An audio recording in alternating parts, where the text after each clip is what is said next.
Hey everybody, good Saturday morning, top of the morning to you. Eddie William Sellers sitting in his dining room this morning. It is 7:49.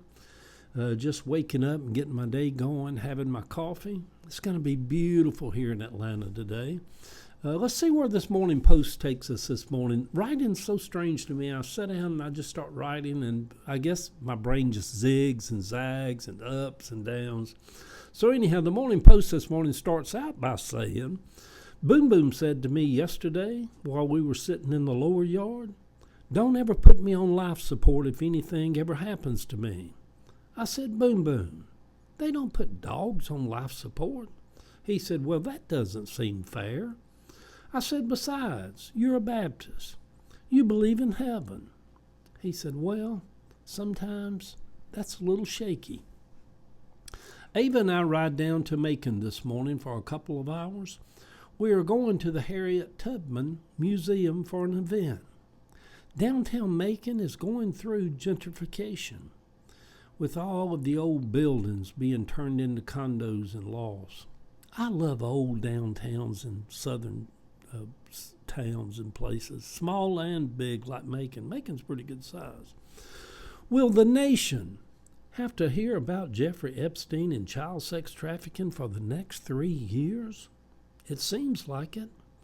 Good heavens. You talk about a cesspool.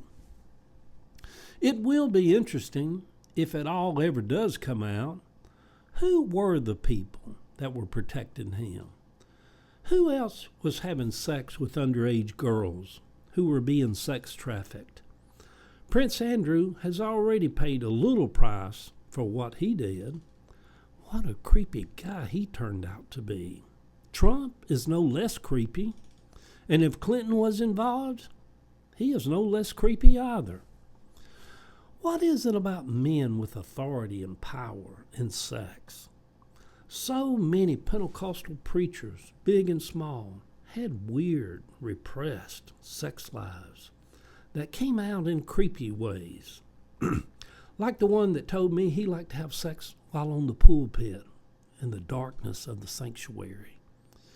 I thought, ooh, creepy, just weird.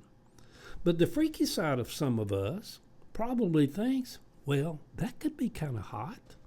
Sure, like you don't have a creepy side. Well, creepy is probably not the way to phrase it. Sure, like you don't have a freaky side. Not the people clutch their pearls like, "Oh, not me." You know you've been freaky before. Don't sit there and try to be all holy roller this morning. You've done some freaky stuff yourself. We just hadn't been involved in that kind of perverted stuff. So anyway, sex can be very much a part of mental illness. It has destroyed a lot of people. I always found it odd in counseling that so many people would say marriage cannot be based only upon sex, and that their marriage wasn't based upon sex. But then, if one of them went outside the marriage, they would leave over that.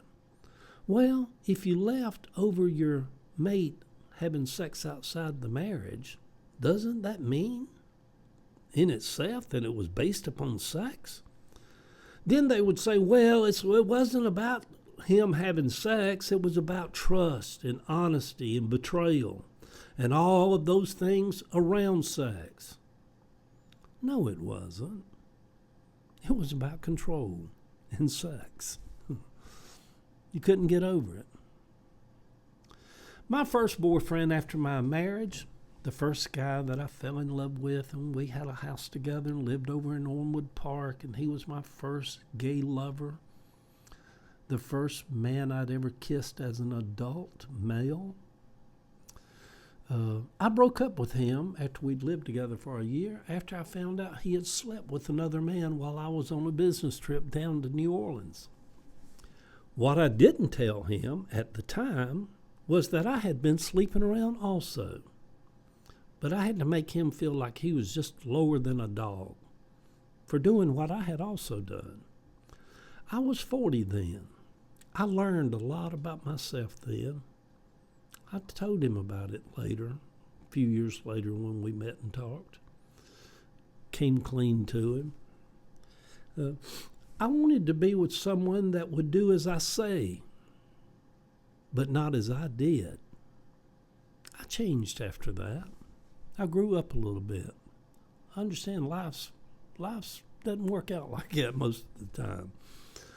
When I first started dating Ava and it started getting serious, I told her my track record is not so good in the monogamy department. In my 20-year marriage to Kathy, I had never been unfaithful. I wasn't one of them preachers that pastored a church for 17 years and was hopping in and out of bed with other people.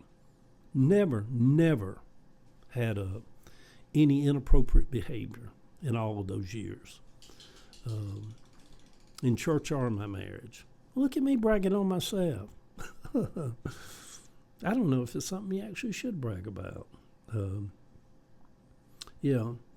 But in the gay world, there were just too many cute men hitting on me when I was 40 and just recently divorced. Ava said back to me, well, I'm not so good in that department also.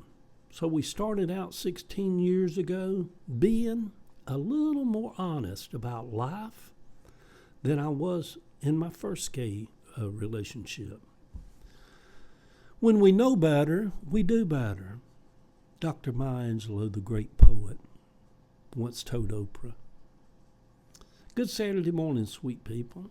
In Cabbagetown, people would say about two people being frisky in public, they are like a couple of dogs in heat.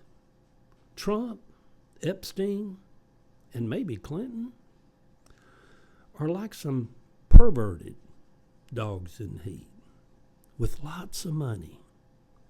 Release those files, Mr. President. Yeah, there must be something horrible hiding out in those bushes for Donald Trump. You know, yesterday he commanded Pam Bondi, the DOJ, head of the DOJ, to immediately start an investigation into Jeffrey Epstein after the last few weeks saying it's a hoax. Now they're investigating, and the only reason he's doing that, well, just by statute, they can't release the files if something's under investigation. It's just another one he's trying everything he can not to release those files. There may be videos of him. Yeah. It's creepy, isn't it? Yeah, creepy. The picture over on Facebook, Boom Boom thinks the garden house is his dog house.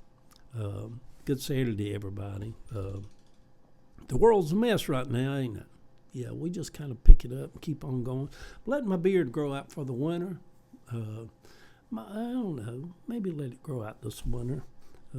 I still got hair, y'all. At my age, I got a head full, don't I? And I ain't got no bald spot back there. Look at me. Aging gracefully. Love y'all.